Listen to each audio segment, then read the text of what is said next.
Welcome to చిద్రూపి divine జ్యోతిష్యం. ఈరోజు కొత్త విషయం తెలుసుకుందాం. మొక్కుబడులు చెల్లించకుంటే ఏం జరుగుతుందో తెలుసుకుందాం. సాధారణంగా ఎన్నో యాత్రలు చేస్తుంటారు భక్తులు. దేవీ దేవతల ఆలయాల్లో స్వామి ఈ వ్యాపారం డెవలప్ అవుతే తప్పకుండా నేను మొక్కుబడి చెల్లిస్తాను, నా కూతురు పెళ్లి జరిగితే మొక్కుబడి చెల్లిస్తాను, మంచి సంతానం కలిగితే మొక్కుబడి చెల్లిస్తాను అని చెప్పేసి చాలామంది దేవాలయాల్లో మొక్కుబడిగా మొక్కుకుంటారు.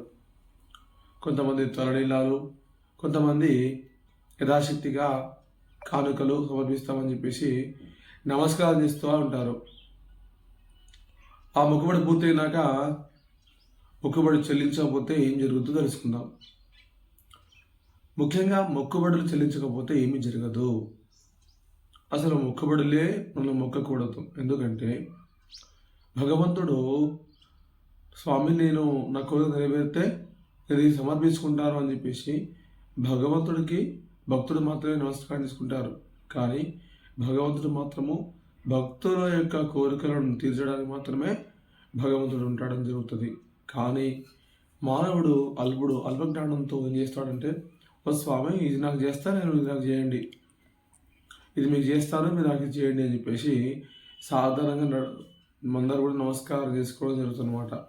అలా నమస్కారం చేసుకోవడం అనేది మంచి సాంప్రదాయం కాదు. ఎప్పుడైనా భగవంతుని స్వామి మాకు మేలు కలిగించండి, మమ్మల్ని సంరక్షించండి అని చెప్పేసి మాత్రమే స్వామివారికి నమస్కారం చేసుకోవాలి. తద్వారా ఆ స్వామివారి అనుగ్రహంతో మనకు మంచి జరుగుతుంది.